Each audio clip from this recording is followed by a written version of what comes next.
ਸਤਿ ਸ਼੍ਰੀ ਅਕਾਲ ਜੀ, ਤੁਸੀਂ ਦੇਖ ਰਹੇ ਹੋ ਪੰਜਾਬ ਮੇਲ यूएसए टीवी। मैं हाँ वरुण कौर मान। खबरां दे ब्रिटेन विच तुहाडा स्वागत। खबरां दे ब्रिटेन दे sponsor real estate broker Mohan Cheema. Real estate की दुनिया च मनिया परमनिया नाम पेश ने। पहला चुणवीआं खबरां।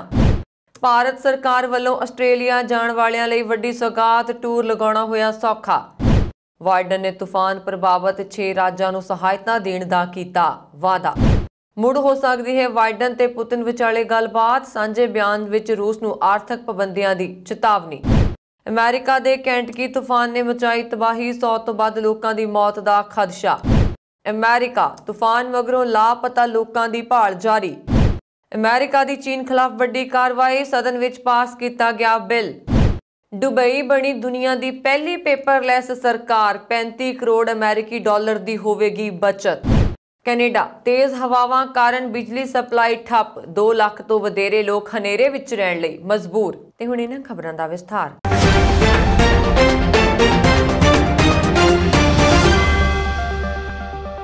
ਭਾਰਤ ਸਰਕਾਰ ਨੇ ਹਾਲ ਹੀ ਵਿੱਚ ਓਮਿਕਰੌਨ ਕਾਰਨ ਸ਼ੈਡਿਊਲ ਕੌਮਾਂਤਰੀ ਉਡਾਣਾਂ ਤੇ ਰੋਕ ਲਾਈ ਹੈ, ਪਰ ਇਸ ਵਿਚਕਾਰ ਆਸਟ੍ਰੇਲੀਆ ਜਾਣ ਵਾਲੇ ਲੋਕਾਂ ਦੀ ਚਿੰਤਾ ਦੂਰ ਕਰ ਦਿੱਤੀ ਗਈ ਹੈ। पीएम नरेंद्र मोदी ने सरकार ने आस्ट्रेलियाई नाल एयर बबल समझौते नूं अंतिम रूप दे दिता है, जिस नाल सारे योग यात्रियों नूं दोहां देशां विचाले यात्रा करन दी आग्या मिलेगी। आस्ट्रेलियाई एयरलाइन कंतास ने हाल ही विच सिडनी अते नवी दिल्ली विचकार उड़ाणां शुरू कीतियां हन। हुण इस समझौते मगरों एयरलाइन क्रिसमस तो पहलां नवी दिल्ली अते मैलबॉर्न विचकार भी उड़ाण करन लई तैयार है।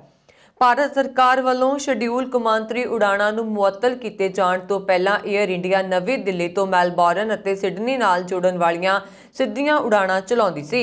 ਉੱਥੋਂ ਹੀ ਹੁਣ 에ਅਰਲਾਈਨ ਦੇ ਇੱਕ ਸੀਨੀਅਰ ਅਧਿਕਾਰੀ ਨੇ ਕਿਹਾ ਹੈ ਕਿ ਭਾਰਤ ਅਤੇ ਆਸਟ੍ਰੇਲੀਆ ਵਿਚਕਾਰ 에ਅਰ ਇੰਡੀਆ ਦੀਆਂ ਉਡਾਣਾਂ ਆਉਣ ਵਾਲੇ ਦਿਨਾਂ ਵਿੱਚ ਮੁੜ ਸ਼ੁਰੂ ਹੋ ਜਾਣਗੀਆਂ। ਭਾਰਤ ਦੇ ਇਸ ਸਮੇਂ 33 ਦੇਸ਼ਾਂ ਨਾਲ ਦੁਵੱਲੇ 에ਅਰ ਬਬਲ ਸਮਝੌਤੇ ਨੇ, ਜਿਨ੍ਹਾਂ ਵਿੱਚ Afghanistan, Australia, Bahrain, Bangladesh, Bhutan, Canada, Ethiopia, Finland, France, Germany, Iraq, Japan, Kenya, Kuwait, Maldives, Mauritius, Nepal, Netherlands, Nigeria, Oman, Qatar, रूस, Rwanda, Singapore, Seychelles, Switzerland, Sri Lanka, Tanzania, UAE, UK ਅਤੇ अमेरिका, यूक्रेन ਅਤੇ उज्बेकिस्तान शामिल ने। अमेरिका के राष्ट्रपति जो बाइडन ने तूफान प्रभावित 6 राज्यों ਨੂੰ संघी सहायता का वादा किया है। इन्हां राज्यों ਵਿੱਚ ਹੁਣ तक 80 लोग मारे जा चुके हैं। मीडिया रिपोर्ट ਵਿੱਚ ਦੱਸਿਆ ਗਿਆ है कि हालांकि मरण वालियां की गिणती 80 तो ਵੱਧ हो सकती है, क्योंकि वड्डी गिणती ਵਿੱਚ लोगों के मारे जाने का खदशा है। राहत ते बचाव कार्य जारी ने। ਹੁਣ तक 6 राज्य Arkansas, Illinois, Kentucky, Missouri, Mississippi ਅਤੇ ਟੈਨੈਸੀ ਵਿੱਚ 30 ਤੋਂ ਵੱਧ तूफान आने तो बाद शनिवार रात तक घट्टो घट्ट 84 लोगों की मौत होने की संभावना है। CNN न्यूज़ मुताबक इस तूफान में घट्टो घट्ट 84 लोगों की मौत हो चुकी है, जिन्हां विचों 70 लोग इकल्ले कैंटकी विच अपनी जान गवा चुके हैं। गवर्नर एंडी बेशियर ने कहा है कि इत्थे मरण वालियां की गिणती इस समय 70 है, पर दिन बीतण दे नाल इह गिणती 100 का अंकड़ा पार कर सकती है।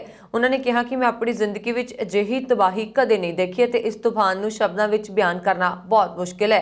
उत्थे इस दौरान अंकरसास विच 2 होर लोगों की मौत होने की खबर सामने आई है ते टनेसी विच 4, इलिनोई विच 6 ਅਤੇ मिसूरी ਦੇ 2 लोगों की मौत हुई है। बाइडन ने शनिवार ਨੂੰ ਕਿਹਾ ਕਿ तूफान प्रभावित सारे सूबिਆਂ ਦੇ ਗਵਰਨਰਾਂ ਨੂੰ ਬੁਲਾਇਆ ਗਿਆ ਹੈ ਅਤੇ ਘੱਟ ਗਿਣਤੀ ਨੇਤਾ ਮਿਚ ਨਾਲ ਸਥਿਤੀ ਬਾਰੇ ਚਰਚਾ ਕੀਤੀ ਗਈ ਹੈ। उन्होंने कहा कि इत्थे सारे गवर्नरां नूं कहा गया है कि संघी सरकार हर संभव मदद देने लई तैयार है।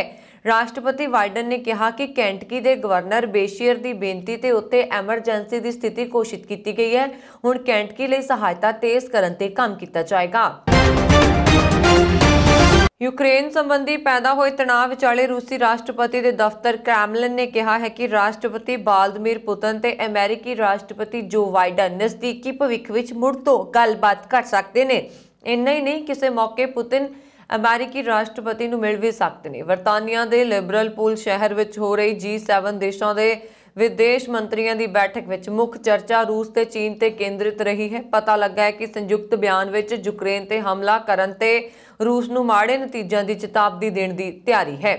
ਕ੍ਰੈਮਲਿਨ ਨੇ ਕਿਹਾ ਕਿ 7 ਦਸੰਬਰ ਨੂੰ ਵੀਡੀਓ ਕਾਨਫਰੰਸਿੰਗ ਜ਼ਰੀਏ ਹੋਈ ਗੱਲਬਾਤ ਵਿੱਚ ਦੋਵਾਂ ਨੇਤਾਵਾਂ ਨੇ ਗੱਲਬਾਤ ਜਾਰੀ ਰੱਖਣ ਤੇ ਸਹਿਮਤੀ ਪ੍ਰਗਟਾਈ ਸੀ। ਦੋਵਾਂ ਨੇਤਾਵਾਂ ਨੇ ਪੂਰਬ ਤੇ ਪੱਛਮ ਵਿਚਾਲੇ ਸੰਬੰਧਾਂ ਤੇ ਸੁਧਾਰ ਦੀ ਲੋੜ ਤੇ ਜ਼ੋਰ ਦਿੱਤਾ ਸੀ। ਬਾਈਡਨ ਨੇ ਇਹ ਗੱਲਬਾਤ ਯੂਕਰੇਨ ਤੇ ਹਮਲਾ ਕਰਨ ਦੀ ਸਥਿਤੀ ਵਿੱਚ ਰੂਸ ਤੇ ਸਖਤ ਆਰਥਿਕ ਪਾਬੰਦੀਆਂ ਲਗਾਉਣ ਦੀ ਚੇਤਾਵਨੀ ਦੇਣ ਲਈ ਤਿਆਰ ਕੀਤਾ ਸੀ, ਜਦੋਂ ਕਿ ਪੁਤਿਨ ਨੇ ਬਾਈਡਨ ਤੋਂ ਗਰੰਟੀ ਮੰਗੀ ਹੈ ਕਿ ਨਾਟੋ ਆਪਣੀ ਸਰਹੱਦ नहीं ਵਧਾਏਗਾ, ਭਾਵ ਯੂਕਰੇਨ ਨੂੰ ਉਸ ਵਿੱਚ ਸ਼ਾਮਲ ਨਹੀਂ ਕਰੇਗਾ। G7 ਦੇ ਮੰਚ ਤੋਂ ਵੀ ਅਮਰੀਕਾ ਨੇ ਰੂਸ ਨੂੰ ਸਖਤ ਆਰਥਿਕ ਪਾਬੰਦੀਆਂ ਦੀ ਚੇਤਾਵਨੀ ਦਿੱਤੀ ਹੈ। ਬਰਤਾਨੀਆ ਨੇ ਵੀ ਉਸ ਦਾ ਸਮਰਥਨ ਕੀਤਾ ਹੈ। ਬਾਕੀ ਦੇਸ਼ਾਂ ਫਰਾਂਸ, ਜਰਮਨੀ, ਜਾਪਾਨ, ਇਟਲੀ ਤੇ ਕੈਨੇਡਾ ਨੇ ਵੀ ਇਸ ਤੇ सहमति प्रगटाई है। पता लगा है कि संयुक्त बयान विच यूक्रेन ते हमला करन दी स्थिति च रूस नूं माड़े नतीजों की चेतावनी देने की तैयारी है। इस दे तहत सारे देश मिलकर रूस ते आर्थिक पाबंदियां लगा सकते हैं। इस दे नाल ही G7 देशों के विदेश मंत्रियों ने हिंद प्रशांत महासागर खेतर ते दक्षिणी चीन सागर विच चीन दीआं हमलावर सरगर्मियां ते भी चर्चा की है। इस हालात नाल नजिठण लई इकट्ठे मिलकर असरदार कदम चुकण दी लोड़ ते जोर दिता है।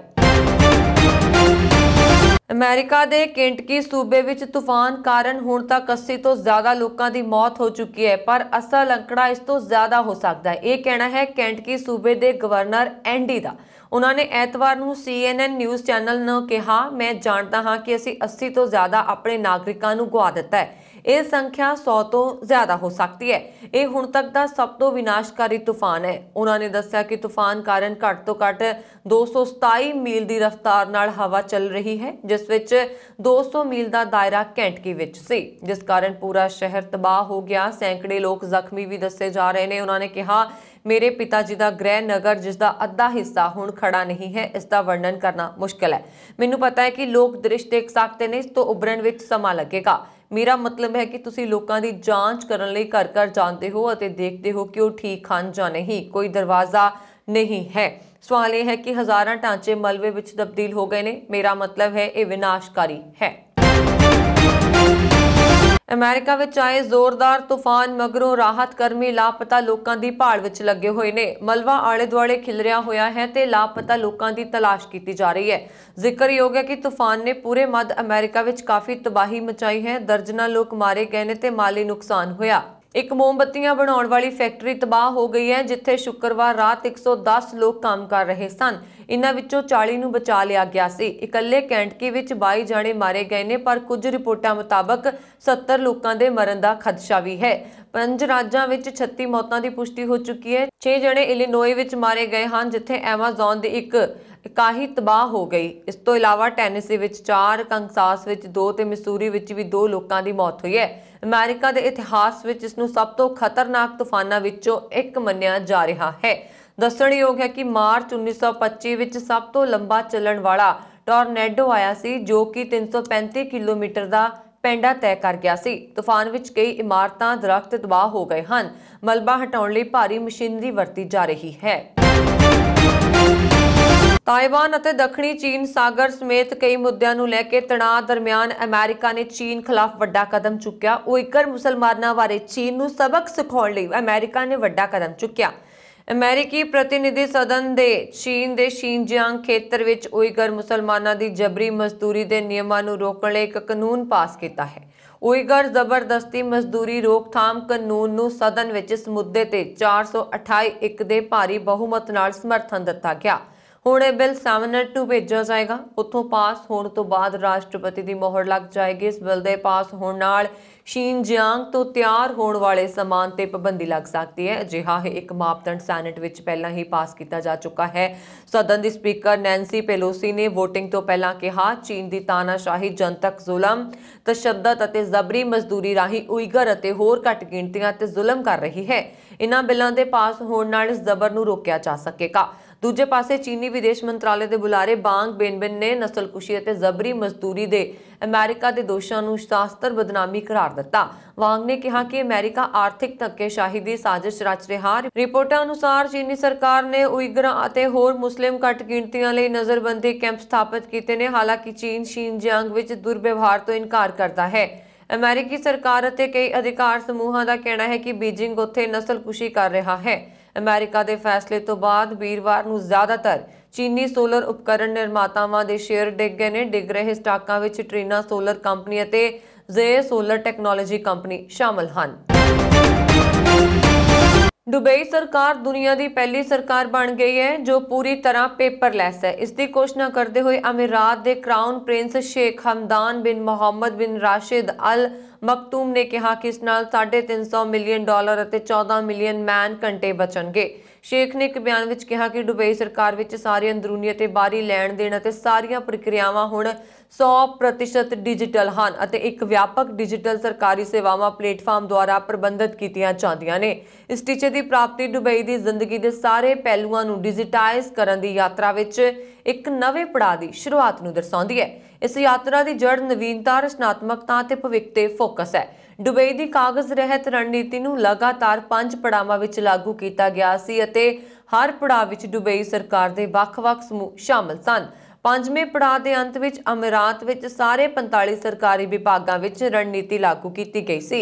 ਇਹ ਵਿਭਾਗ 1800 ਡਿਜੀਟਲ ਸੇਵਾਵਾਂ ਅਤੇ 10,500 ਤੋਂ ਵੱਧ ਪ੍ਰਮੁੱਖ ਲੈਣ ਦੇਣ ਪ੍ਰਦਾਨ ਕਰਦੇ ਨੇ।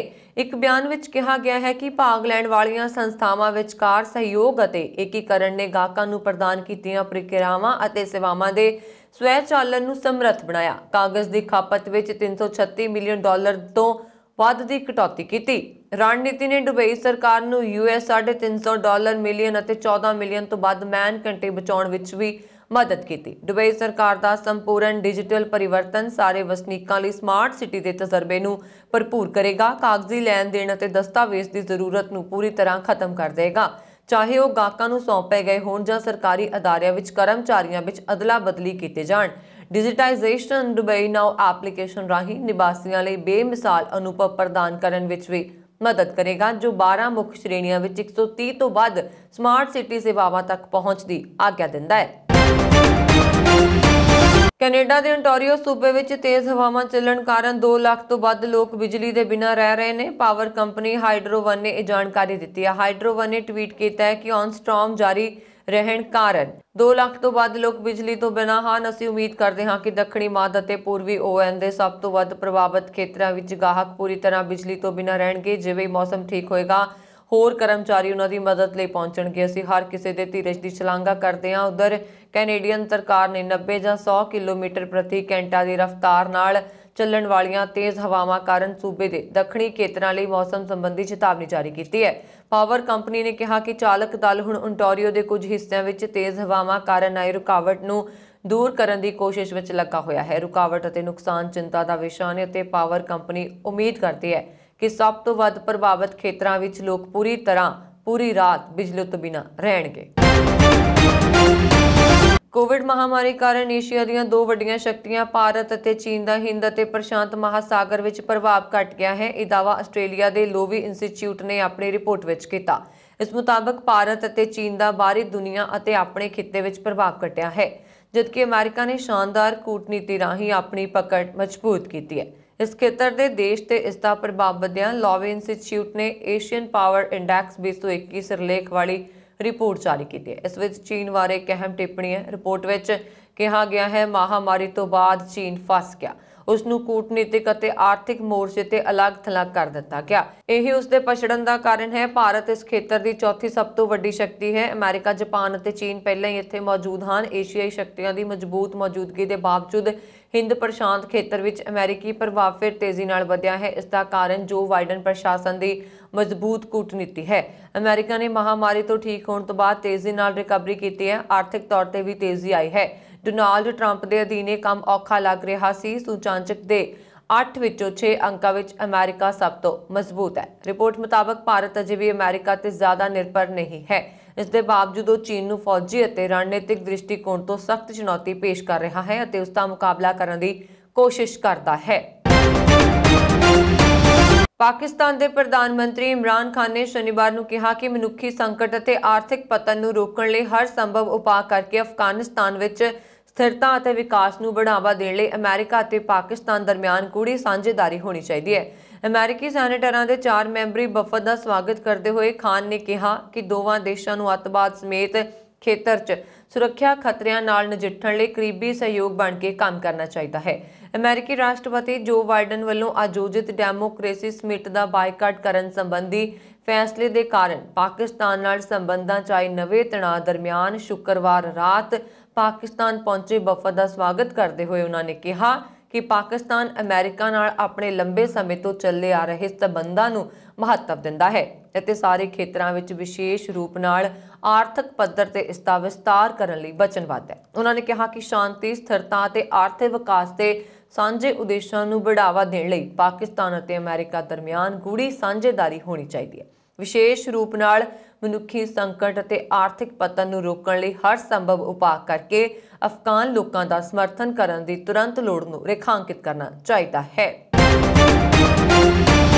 ਪਾਕਿਸਤਾਨ ਦੇ ਗਵਾਦਰ ਵਿੱਚ ਰਹਿਣ ਵਾਲੇ ਹਜ਼ਾਰਾਂ ਲੋਕ ਆਪਣੇ ਅਧਿਕਾਰਾਂ ਦੇ ਲਈ ਅਤੇ ਚੀਨੀ ਪ੍ਰੋਜੈਕਟ ਖਿਲਾਫ ਸੜਕਾਂ ਤੇ ਉਤਰ ਆਏ ਨੇ। ਲੋਕਾਂ ਨੇ 26 दिन पहला गवादर को हक दो नाम का अंदोलन शुरू किया है। धरने विच शामिल वड्डी गिणती विच औरतां ते बच्चे सूबा ते केंद्र सरकार खिलाफ नारेबाजी कर रहे सन। डॉन अखबार की रिपोर्ट मुताबक पाकिस्तान के बलोचिस्तान सूबे आम नागरिकों की गवादर को हक दो की लहर बहुत तेजी नाल बढ़ रही है। इस अंदोलन कारण पाकिस्तान और चीन दी सरकारां मुसीबत विच नजर आ रही ने, क्योंकि इसका सीधा संबंध चीन पाकिस्तान आर्थिक गलियारा यानी कि CPEC नाल है। पाकिस्तान और चीन खिलाफ हज़ारां लोग सड़कों ते उतर आए ने, जिन्होंने अपनी मंगां दे समर्थन च नारेबाजी की। धरने विच शामिल लोगों ने होर मंगां दे नाल पीण वाला साफ पानी मुहैया करवाउण अते ट्राले माफिया नूं खत्म करन दी मंग कीती है। जमात इस्लामी दे जनरल सकत्तर मौलाना हिदायत उर रहमान ने कहा कि प्रदर्शन असल विच सूबाई अते संघी सरकार खिलाफ विच जनहित सी। ਜਦੋਂ तक लोगों ਨੂੰ ਉਹਨਾਂ ਦੇ ਹੱਕ ਨਹੀਂ ਮਿਲ ਜਾਂਦੇ ਉਦੋਂ ਤੱਕ ਇਹ ਅੰਦੋਲਨ ਜਾਰੀ ਰਹੇਗਾ। ਉਹਨਾਂ ਨੇ ਕਿਹਾ ਇਹ ਅਸਲ ਵਿੱਚ ਬਲੋਚਿਸਤਾਨ ਦੇ ਹਾਸ਼ੀਏ ਤੇ ਪਏ ਅਤੇ ਦੱਬੇ ਕੁਚਲੇ ਲੋਕਾਂ ਦਾ ਅੰਦੋਲਨ ਹੈ। ਇਹਨਾਂ ਵਿੱਚ ਮਸ਼ੇਰੇ, ਗਰੀਬ, ਮਜ਼ਦੂਰ ਅਤੇ ਵਿਦਿਆਰਥੀ ਸ਼ਾਮਲ ਨੇ। ਗਵਾਦਰ ਵਿੱਚ ਬਲੋਚ ਮੁਤਾਹਿਦ ਮਹਾਸ ਦੇ ਪ੍ਰਧਾਨ ਯੂਸਫ ਮਸਤੀ ਖਾਨ ਦੀ ਗ੍ਰਿਫਤਾਰੀ ਤੋਂ ਇੱਕ ਦਿਨ ਬਾਅਦ ਇਹ ਵਿਰੋਧ ਪ੍ਰਦਰਸ਼ਨ ਹੋਇਆ। ਨਿਊ ਸਾਊਥ ਵੇਲਜ਼ ਵਿੱਚ ਕੌਂਸਲ ਚੋਣਾਂ ਵਿੱਚ ਇਸ ਵਾਰ ਕਈ ਭਾਰਤੀ ਅੱਗੇ ਆਏ ਨੇ। ਬਲੈਕ ਟਾਊਨ ਕੌਂਸਲ ਵਿੱਚ ਪੰਜਾਬੀ ਮੂਲ ਦੇ ਮਨਿੰਦਰ ਸਿੰਘ ਅਤੇ ਖੁਸ਼ਪਿੰਦਰ ਕੌਰ ਚੋਣ ਜਿੱਤਣ ਤੋਂ ਅੱਗੇ ਆਏ ਹਨ। ਦੱਸਣਯੋਗ ਹੈ ਕਿ ਮਨਿੰਦਰ ਸਿੰਘ ਦੂਸਰੀ ਵਾਰ ਚੋਣ ਜਿੱਤੇ ਨੇ। ਗਲੈਨਵੁੱਡ ਲੇਬਰ ਗਰੁੱਪ ਵੱਲੋਂ ਜਿੱਤ ਦੀ ਖੁਸ਼ੀ ਵਿੱਚ ਵਿਸ਼ੇਸ਼ ਸਮਾਗਮ ਕੀਤਾ ਗਿਆ। ਪ੍ਰਭਜੋਤ ਸਿੰਘ ਸੰਧੂ ਨੇ ਕਿਹਾ ਕਿ ਖੁਸ਼ਪਿੰਦਰ ਕੌਰ ਸੰਵਿਧਾਨਕ ਅਹੁਦੇ ਤੇ ਪਹੁੰਚਣ ਵਾਲੀ ਪਹਿਲੀ ਪੰਜਾਬਣ ਹੈ। ਸੁਖਜਿੰਦਰ ਸਿੰਘ ਨੇ ਵੱਖ-ਵੱਖ ਸਥਾਨਾਂ ਤੇ ਬਣੇ ਸਾਰੇ ਕੌਂਸਲਰਾਂ ਨੂੰ ਵਧਾਈ ਦਿੱਤੀ ਹੈ। ਡਿਪਟੀ ਮੇਅਰ ਜੂਲੀ ਗ੍ਰਿਫਤ ਨੇ ਅਮਰਿੰਦਰ ਬਾਜਵਾ ਵੱਲੋਂ ਨਿਭਾਏ ਕਾਰਜ ਦੀ ਸ਼ਲਾਘਾ ਕੀਤੀ ਹੈ। ਲੇਬਰ ਪਾਰਟੀ ਤੋਂ ਰਣਜੀਤ ਖੈੜਾ, ਰਾਜਬੰਤ ਸਿੰਘ, ਬਲਰਾਜ ਸੰਘਾ ਤੇ ਡਿੰਪੀ ਸੰਧੂ ਨੇ ਜੇਤੂ ਕੌਂਸਲਰ ਨੂੰ ਵਧਾਈ ਦਿੱਤੀ ਹੈ। ਇਟਲੀ ਦੇ ਸੂਬਾ ਸਿਚੀਲੀਆ ਦੇ ਦੱਖਣ ਪੱਛਮੀ ਐਗਰੀਜ਼ੈਂਤੋ ਇਲਾਕੇ ਦੇ ਸ਼ਹਿਰ ਗਵਾਨੂਜ਼ਾ ਵਿਖੇ ਬੀਤੀ ਰਾਤ ਗੈਸ ਪਾਈਪਲਾਈਨ ਦੇ ਫਟਣ ਕਾਰਨ ਧਮਾਕਾ ਹੋ ਗਿਆ। ਇਸ ਧਮਾਕੇ ਵਿੱਚ 4 ਮੰਜ਼ਲਾ ਇਮਾਰਤਾਂ ਢਹਿ ਢੇਰੀ ਹੋ ਜਾਣ ਕਾਰਨ 4 ਲੋਕਾਂ ਦੀ ਮੌਤ ਹੋ ਗਈ ਤੇ 5 ਤੋਂ ਉੱਪਰ ਲੋਕਾਂ ਦੇ ਲਾਪਤਾ ਹੋ ਜਾਣ ਦਾ ਸਮਾਚਾਰ ਪ੍ਰਾਪਤ ਹੋਇਆ ਹੈ। ਮਿਲੀ ਜਾਣਕਾਰੀ ਅਨੁਸਾਰ 11 ਦਸੰਬਰ ਦੀ ਰਾਤ ਨੂੰ ਗਵਾਨੂਜ਼ਾ ਦੇ ਰਿਹਾਇਸ਼ੀ ਇਲਾਕੇ ਵਿੱਚ ਹੋਏ ਗੈਸ ਪਾਈਪਲਾਈਨ ਫਟਣ ਕਾਰਨ ਹੋਏ ਧਮਾਕੇ ਕਾਰਨ ਕਰੀਬ 1 ਦਰਜਨ ਇਮਾਰਤਾਂ ਨੁਕਸਾਨੀਆਂ ਗਈਆਂ ਨੇ। ਇਸ ਧਮਾਕੇ ਕਾਰਨ ਇੱਕ 4 ਮੰਜ਼ਲਾ ਇਮਾਰਤ ਦਾ ਬੁਰੀ ਤਰ੍ਹਾਂ ਢਹਿ ਢੇਰੀ ਹੋ ਗਈਆਂ ਤੇ ਕਈ ਹੋਰ ਇਮਾਰਤਾਂ ਵੀ ਬੁਰੀ ਤਰ੍ਹਾਂ ਨੁਕਸਾਨੀਆਂ ਗਈਆਂ। ਘਟਨਾ ਦੀ ਜਾਣਕਾਰੀ ਮਿਲਦੇ ਹੀ ਅੱਗ ਬੁਝਾਊ ਵਿਭਾਗ, ਸੁਰੱਖਿਆ ਵਿਭਾਗ ਤੇ ਪੁਲਿਸ ਪ੍ਰਸ਼ਾਸਨ ਵਿਭਾਗ ਦੇ ਕਰਮਚਾਰੀ ਤੁਰੰਤ ਰਾਹਤ ਕਾਰਜਾਂ ਵਿੱਚ ਜੁਟ ਗਏ।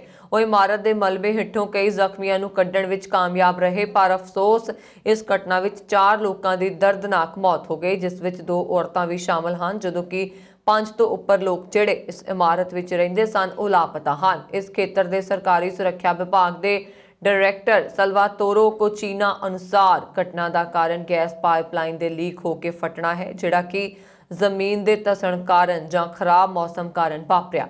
यह धमाका इन्ना जबरदस्त सी कि इन्हां नूं इलाके के दूजे शहरों में भी सुनिया गया। मौके के हालात देख के इदां लगदा सी जिवें इह कोई बंब धमाका होया होवे, क्योंकि धमाके ने इमारतां दे मलबे नूं करीब 10,000 वर्ग मीटर तक प्रभावित किया। इस हादसे नाल लोकां अंदर सहम देखा जा रहा है।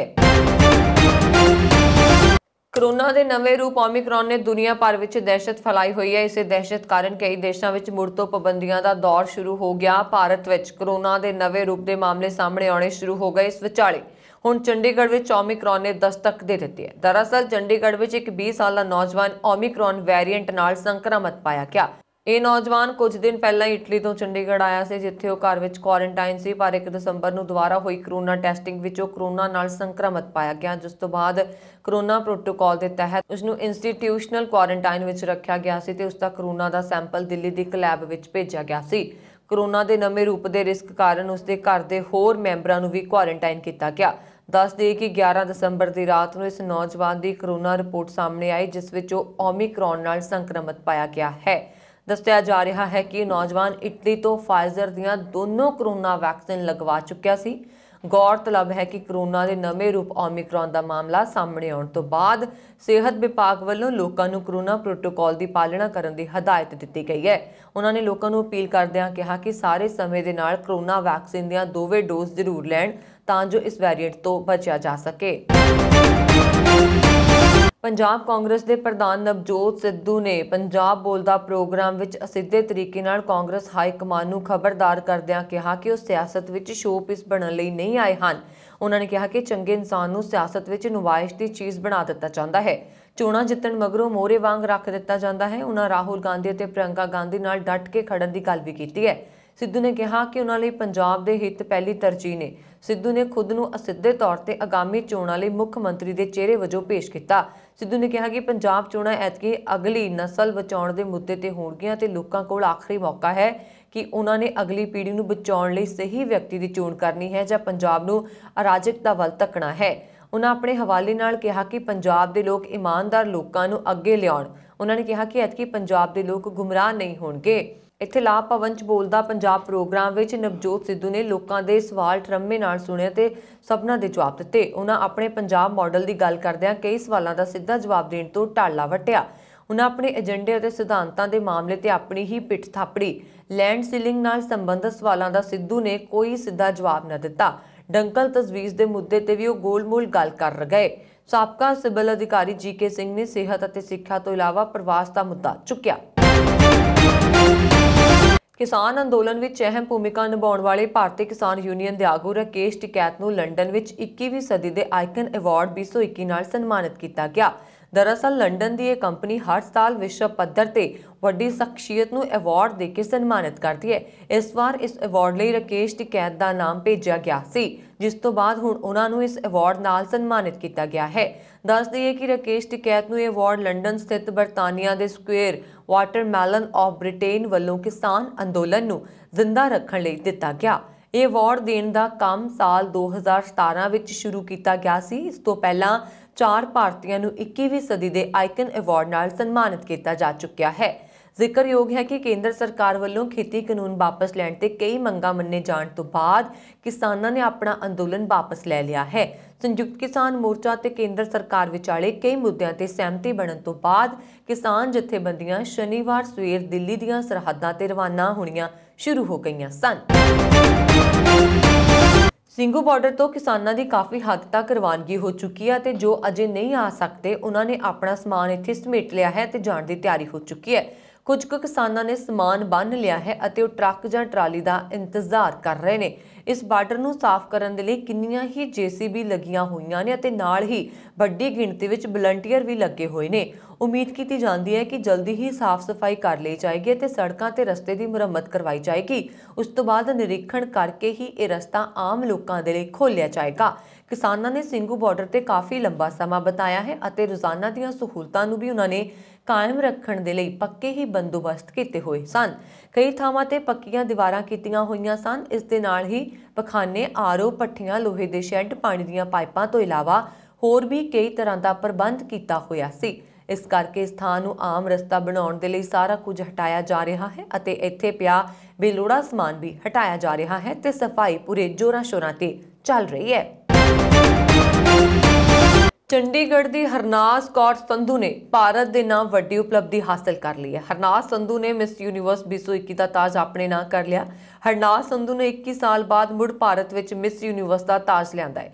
70ਵਾਂ ਮਿਸ ਯੂਨੀਵਰਸ ਮੁਕਾਬਲਾ ਇਸ ਸਾਲ 12 ਦਸੰਬਰ ਨੂੰ ਇਜ਼ਰਾਈਲ ਵਿੱਚ ਹੋਇਆ। ਇਸ ਮੁਕਾਬਲੇ ਦੇ ਮੁੱਢਲੇ ਪੜਾਅ ਵਿੱਚ 75 ਤੋਂ ਵੱਧ ਸੁੰਦਰ ਅਤੇ ਪ੍ਰਤਿਭਾਸ਼ਾਲੀ ਔਰਤਾਂ ਨੇ ਭਾਗ ਲਿਆ। ਇਸ ਤੋਂ ਪਹਿਲਾਂ 70ਵੀਂ ਮਿਸ ਯੂਨੀਵਰਸ 2021 ਚ ਭਾਰਤ ਦੀ ਨੁਮਾਇੰਦਗੀ ਕਰਨ ਵਾਲੀ ਹਰਨਾਜ਼ ਸੰਧੂ ਨੇ ਟੌਪ 10 ਚ ਆਪਣੀ ਥਾਂ ਬਣਾਈ ਸੀ।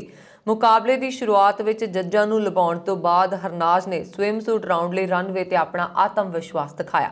ਇੱਕ ਸ਼ਾਨਦਾਰ ਮਰੂਨ ਕੈਪ ਸਲੀਵ ਸਵਿਮਸੂਟ ਪਹਿਨੇ ਹਰਨਾਜ਼ ਨੇ ਸਭ ਨੂੰ ਪ੍ਰਭਾਵਿਤ ਕੀਤਾ ਅਤੇ ਚੋਟੀ ਦੇ ਟੌਪ 10 ਵਿੱਚ ਆਪਣਾ ਸਥਾਨ ਪੱਕਾ ਕੀਤਾ। ਇਸ ਨਾਲ ਹਰਨਾਜ਼ ਜਿੱਤ ਦੇ ਇੱਕ ਹੋਰ ਨੇੜੇ ਆ ਗਈ। ਉਸ ਦੇ ਨਾਲ ਟੌਪ 10 ਚ ਪੈਂਗੁਆਏ, ਪੋਰਟੋਰੀਕੋ, ਅਮਰੀਕਾ, ਦੱਖਣੀ Africa, Bahamas, Philippines, France, Columbia ਅਤੇ ਅਰਬੂ ਦੀਆਂ ਸੁੰਦਰੀਆਂ ਸ਼ਾਮਲ ਸਨ। ਦੱਸ ਦਈਏ ਕਿ ਹਰਨਾਜ਼ ਨੂੰ ਮਿਸ ਯੂਨੀਵਰਸ 2021 ਪ੍ਰਤੀਯੋਗਿਤਾ ਦੇ ਲਈ ਸਭ ਤੋਂ ਪਸੰਦੀਦਾ ਲੋਕਾਂ ਚੋਂ ਇੱਕ ਮੰਨਿਆ ਜਾ ਰਿਹਾ ਸੀ। ਇਸ ਬਾਰੇ ਮੁਕਾਬਲਾ ਇਲੀਅਟ ਇਜ਼ਰਾਈਲ ਵਿੱਚ ਆਯੋਜਿਤ ਕੀਤਾ ਗਿਆ। TOI ਨਾਲ ਆਪਣੀ ਇੰਟਰਵਿਊ ਵਿੱਚ ਹਰਨਾਜ਼ ਨੇ ਮਿਸ ਯੂਨੀਵਰਸ ਮੁਕਾਬਲੇ ਦਾ ਹਿੱਸਾ ਬਣਨ ਬਾਰੇ ਆਪਣਾ ਉਤਸ਼ਾਹ ਵੀ ਦੱਸਿਆ। ਉਹਨਾਂ ਨੇ ਕਿਹਾ, ਮੈਂ ਹਮੇਸ਼ਾ ਤੋਂ ਇੱਕ ਅੰਤਰਰਾਸ਼ਟਰੀ ਮੰਚ ਤੇ ਭਾਰਤ ਅਖਵਾਉਣਾ ਚਾਹੁੰਦੀ ਸੀ। ਹੁਣ ਇਹ ਹੋ ਰਿਹਾ ਹੈ। ਮੈਨੂੰ ਵਿਸ਼ਵ ਮੰਚ ਤੇ ਆਪਣੇ ਦੇਸ਼ ਦੇ 13 ਲੱਖ ਲੋਕਾਂ ਦੀ ਪ੍ਰਤੀਨਿਧਤਾ ਕਰਨ ਦਾ ਮੌਕਾ ਮਿਲਿਆ। ਮੈਨੂੰ ਮਿਲੇ ਮੌਕਿਆਂ ਲਈ ਮੈਂ ਬਹੁਤ ਸ਼ੁਕਰਗੁਜ਼ਾਰ ਰਹਾਂਗੀ। ਅੰਤਰਰਾਸ਼ਟਰੀ ਮੰਚ ਤੇ ਭਾਰਤ ਦੀ ਨੁਮਾਇੰਦਗੀ ਕਰਨ ਦੀ ਆਪਣੀ ਵੱਡੀ ਚੁਣੌਤੀ ਬਾਰੇ ਗੱਲ ਕਰਦੇ ਹੋਏ ਹਰਨਾਜ਼ ਨੇ ਕਿਹਾ, ਮੇਰੇ ਅਤੇ ਮੇਰੀ ਟੀਮ ਲਈ ਸਭ ਤੋਂ ਵੱਡੀ ਚੁਣੌਤੀ ਇਹ ਸੀ ਕਿ ਮੇਰੀ ਜਿੱਤ ਤੋਂ ਬਾਅਦ ਸਾਡੇ ਕੋਲ ਮਿਸ ਯੂਨੀਵਰਸ ਦੀ ਤਿਆਰੀ ਲਈ ਸਿਰਫ 1 ਮਹੀਨਾ ਸੀ। ਤੇ ਇਹ ਸਨ ਹੁਣ ਤੱਕ ਦੀਆਂ ਖਬਰਾਂ। ਮੈਨੂੰ ਵਰੁਣ ਕੌਰ ਮਾਨੂ ਦੀ ਆਗਿਆ। ਹੋਰ ਖਬਰਾਂ ਦੇ ਲਈ ਸਾਡਾ YouTube ਚੈਨਲ ਪੰਜਾਬ ਮੇਲ ਯੂਨੀਵਰਸਿਟੀ ਵੀ ਜ਼ਰੂਰ ਸਬਸਕ੍ਰਾਈਬ ਕਰੋ। ਸਤਿ ਸ਼੍ਰੀ ਅਕਾਲ।